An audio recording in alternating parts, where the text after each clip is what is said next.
Hello and welcome to Living Spark, a project of the Spark of Humanity Network. I'm going to host this session. I'm Daniela O'Hallisey, and it's brought to you from the West Coast through the genius of the good people at Onion River Community Access. That's Orca Media in Montpelier, Vermont. I will be repeatedly thanking them for their help with this. The Spark of Humanity Network has, at sparkofhumanity.net, has a sort of mission statement or a sort of inspirational statement. I try to read a little bit of it at the beginning of each session to remind us what it is we're trying to do. And then I'll talk about my own experience, my own reason for being here, and some thoughts and experiences. But please, if you're watching this now live on Orca Media or YouTube or Zoom, then certainly you can reach us. There's a phone number on your screen. Please call in or please message on Zoom if that's where you are. Anyway, I'm going to talk a little bit about the Spark of Humanity right now. In everyone we meet, in everyone we think of, there is a spark of humanity. In us too, regardless of how defended or distorted or baffled, all sparks are made of the same stuff. Sparks have a natural affinity for one another. And when you, through your spark, connect with and affirm the spark in another, regardless of how defended or distorted or baffled they are, their spark is strengthened.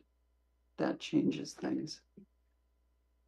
So yes, I came to the Spark of Humanity, the Spark practice, about a year ago. I started watching Martha Holden's broadcast in the same time slot that was called Living Mosaic.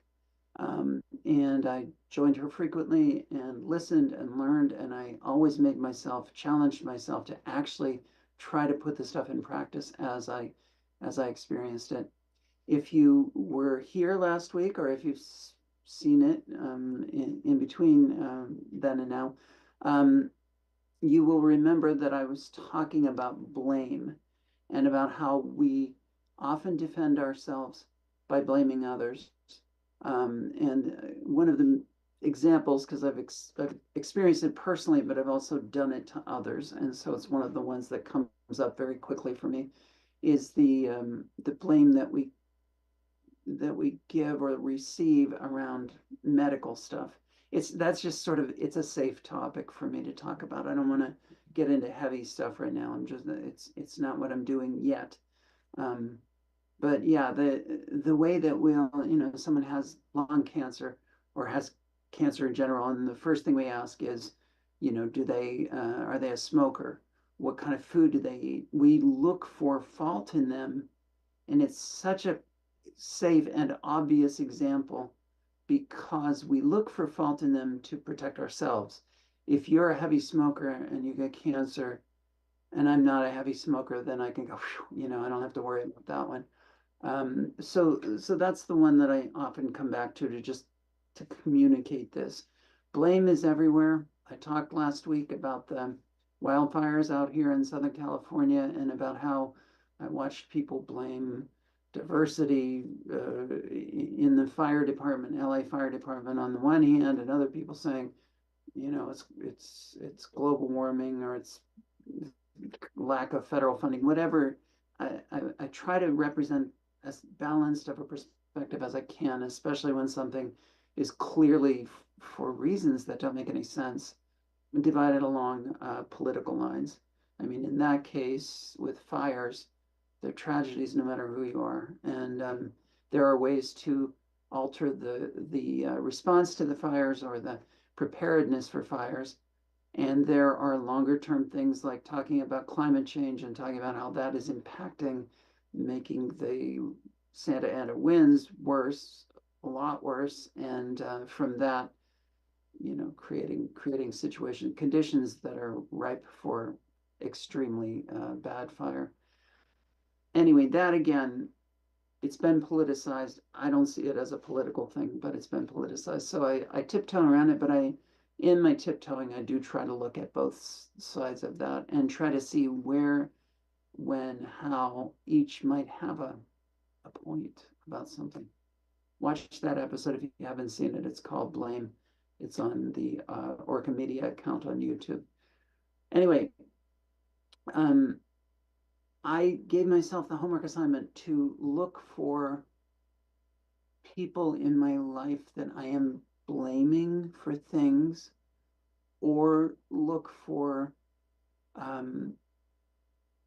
situations that I blame on, I don't know, my computer. My dog ate my homework, my computer broke, whatever. Just look for things that represent that defendedness, that confusion that we were just talking about in the mission statement, that way that I'm defending myself from more often than not, non-existent threats.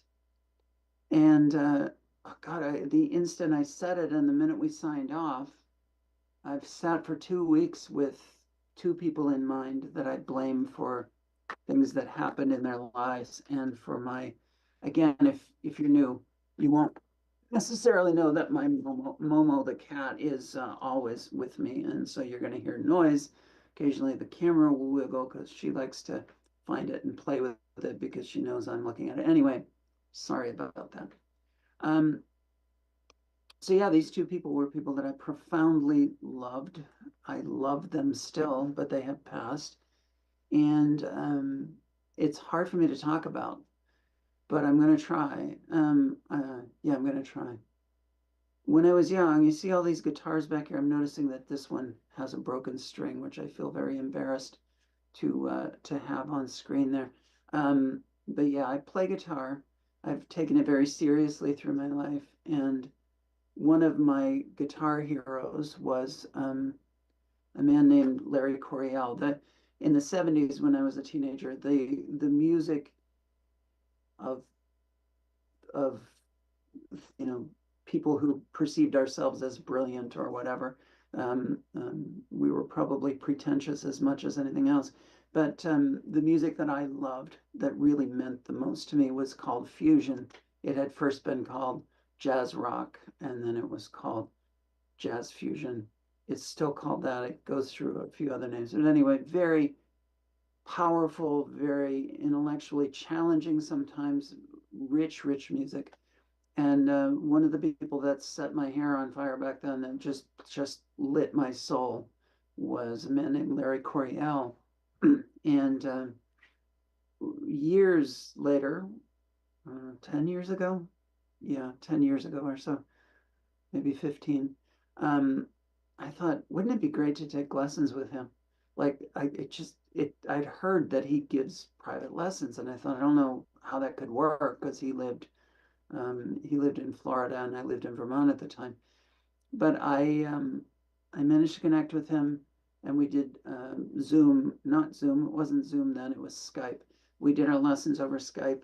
We did meet in person a couple of times. I went to shows of his, and he changed my life. I mean, it was amazing to have a hero like that to sit with and talk about music and to get inspired in a very personal, direct way. Larry was a very generous teacher, and with his time, he was generous, and with his insights and with the inspiration. Sometimes my 1 hour lesson went 2 hours or more, and that was just amazing.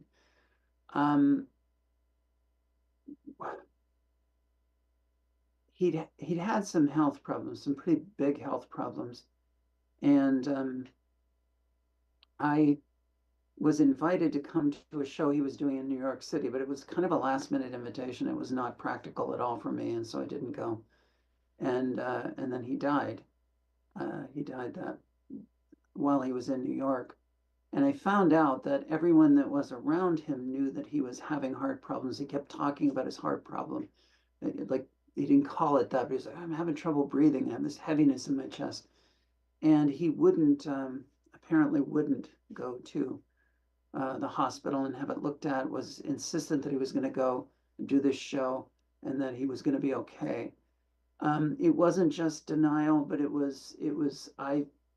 I have blamed him for participating and for being involved with, a really lovely Buddhist sect, by the way, that that were wonderful people. It's just that sometimes there was a denial in the group, that there was a feeling like if you're having a really bad health problem, you can chant a lot and you'll be okay. And Larry had chanted his way out of drug addiction and had been clean for 30 years. It was no small force in his life. And when I look at it fully, I'm keenly aware of that fact. At the time, though, when he died, and when I heard the full story, I started to judge him. I started to blame him for his own death. And what a selfish thing. I was blaming him for dying, and that took the form of me feeling a kind of petulant anger inside of myself. It took a very long time for me to realize that I was also blaming myself. That if I had read other people's minds, read his mind, and known that the invitation to come to the show was around what people wanting to keep an eye on his health. I keep telling myself that I would have gone in that case, but I'm not sure I would have. And if I had gone, I'm pretty sure I would have kept my mouth shut when he complained about his health, because I would have been, I don't know, in too much in awe of him or something. Anyway, I did say there were two people, and the other story is somewhat similar. I may tell it in the future, but that turns out to be the story that I've looked at it over the past 2 weeks, and I first of all remembered that sense of blame that I had at the time, and I've then moved on to analyzing it and breaking it down and remembering how much I love and miss this guy, and then facing the fact that I have also blamed myself, and that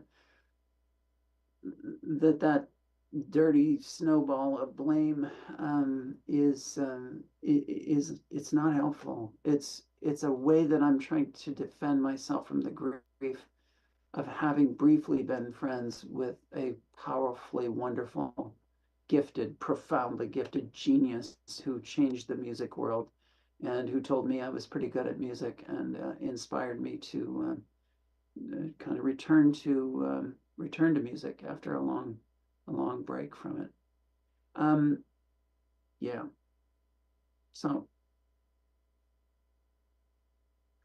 So that's the blame piece of this, and that's something that I think that work has been so difficult for me that it will stay with me, and I hope to continue it, because I need to look for little ways that I blame others, that I blame myself, and the ways that when we blame ourselves, we immediately leap to defending ourselves, and that is like defending our spark in the language of this practice. It is a way that we close ourselves off from our spark. And as I'm trying to open myself, it's going to be an ongoing process to think about this. Am I blaming someone? Am I blaming myself? Am I blaming my computer keyboard? Like, keep those things in mind. And keep in mind the futility of it, that the underlying thing is that I'm trying to defend myself from vulnerability, which is wasted time. So today I'm going to start off with this new topic with a little bit of a hopefully funny story, or I don't know, we'll see. Back when I was first left home, I was living in the big city. I moved to Boston, and I was driving. Boston traffic is notorious for the getting cut off, for all that kind of stuff. And I was driving a lot, and learning to drive in that situation, whereas I'd driven on very gentle roads back where I lived. And I started to kind of apropos of nothing, that whole setup wasn't really the point, but it would be my context, this frustration and mild fear and anxiety while I was driving. And I started to notice bumper stickers. And the ones that really stood out for me were the ones that said things like, "Save the whales," or "Free Tibet." There's a dozen others. I wrote some more down. Yeah, "End World Hunger" is the other one that I'd written down. it was the globalized imperative almost that automatically made me, I would just, anyone in the car would go like, what are you talking about? I'd say, I can't. And then we'd have that conversation like, what are you talking about? Save the whales. I can't save the whales. I can't end world hunger. I can't free Tibet. And it was never really funny, but it was a jokey way of protecting myself from this sense of responsibility, this outsized thing that was like the imperative. It was, I guess, is what I was reacting to. I did eventually come to the conclusion that if it were a poster rather than a bumper sticker that said, do something about world hunger, I could have thought about doing something practical, donating some money, donating some time, some effort. But when it was end world hunger, that is not something that I can do. And so it always built a wall around that for me. Eventually, I came across a poster, saw a bumper sticker that said, visualize world peace. Visualize world peace. And those first ones to me were like, they were like a solid wall, the Great Wall of China, but right behind it was a cliff. And at the top of that cliff was Mount Everest, which geographically is wrong. But the point being that that there was this impenetrable barrier in front of me when given those, you do this thing that is completely outside of your capability. But suddenly visualize world peace. That was a challenge because I knew that visualization was within my power. And therefore, every time I see that, I kind of go, but I can't. Well, yeah, I can, right? I can kind of do it. I can kind of visualize world peace.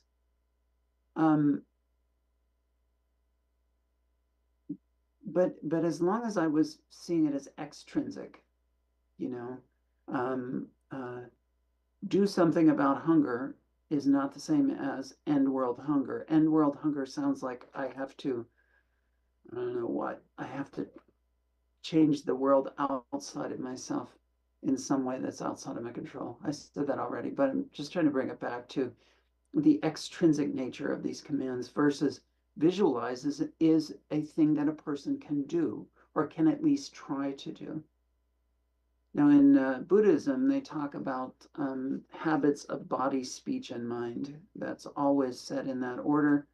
Um, and I've noted that since I've heard that, I've noted that, yeah, the things I do in the world affect the way I talk about the world, affect the way I think about the world, but then my thoughts impact my speech, which impacts my behavior. It's sort of a cycle. Worth thinking about, worth visualizing if you get a chance. The the struggle here is how to visualize world peace. I mean, I've had violence inflicted upon me, direct violence at me. I have mentioned being a trans woman. You'll hear it again. Maybe eventually I'll tell some more personal stories, but just in that light, I've experienced true violence against myself. I've also had people that I love get killed. I also have had people, who've been robbed, all of the nasty things. And we all watch the news. We all see what's going on in the world. Um, so the conundrum is, how do you visualize world peace when you can visualize, maybe I find I can visualize myself having a peaceful response, or at least a non-body response, not physically striking back, and not a non-speech response. I'm not going to try to incite others to violence or whatever. And I can maybe even say I can put it out of mind, which isn't the same as having peace in my mind. But I don't know how to deal with that guy that hit me with a baseball bat. I don't know how to even think about dealing with him or dealing with that situation. Still visualize world peace. You can visualize. So then I go to the extrinsic and I try to picture a world in which, a world in which all violence stops. But that isn't really peace, is it? I mean, um, frankly, the song Imagine by John Lennon is probably the best visualization of peace I've ever heard. And Give Peace a Chance by John Lennon, another one. I mean, the guy ended up shot dead on the street. And so it's easy for me to be cynical about world peace, very hard to visualize. Visualizing it as a sort of fantasy experience, clouds, angels, harps, yeah, I can kind of do that. So that the struggle has been to do this. I'm going to try to tell you a quick story. I don't remember all the details of this, but after apartheid ended in South Africa, there was a Truth and Reconciliation Committee, I believe it was called. The idea was to negotiate peace between people who had been enemies. And the story that comes to mind that was told me was of a woman whose son had been murdered by by the police. And I'm choking up because I'm trying to imagine if that ever happened to me with one of my kids. And yet, a Black woman who had been, put down, who had been held down under apartheid, and a white police officer who killed her son. And the commission came up with the solution, and she agreed to it, that this cop who had done this became her son. That she wouldn't have to grow old alone, that she would have someone who cared for her and cared about her. I can't imagine how she did it. The story is that she did it and they came to love each other. I don't know how she did it. But anyway, yes, that's a story to talk about visualizing world peace. That's a story that we can hope to be able to emulate. And I will tell you that I tried to visit the guy in prison who attacked me, and was detained from that. I think he didn't want to see me, so I was unable to do it. That was my vain attempt at living that out.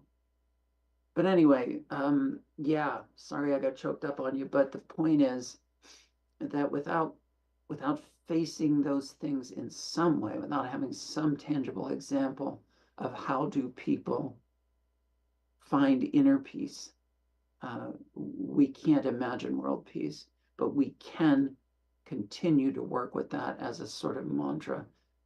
Ask yourself, don't tell yourself, don't be imperative with yourself, don't be imperative with others, don't be self-righteous, don't beat yourself up because you can't do it today, but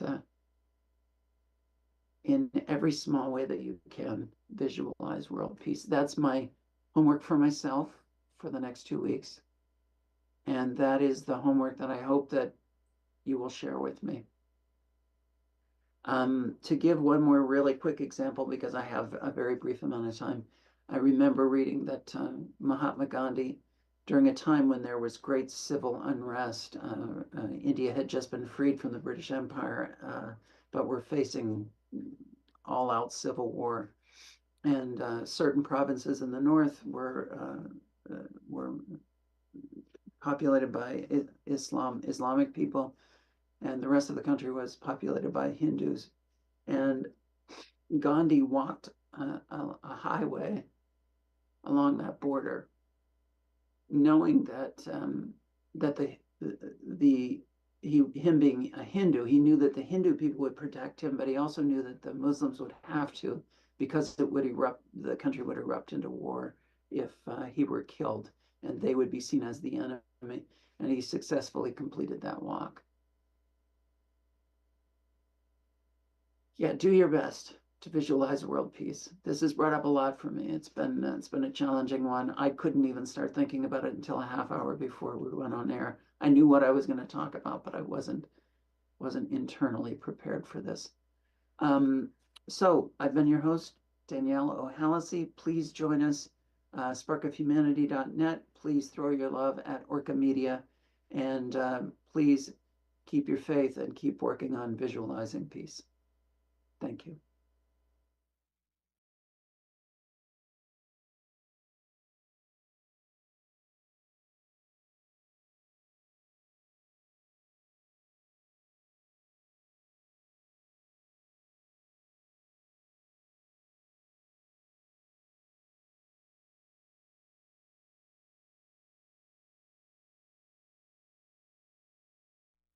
believe me. Uh,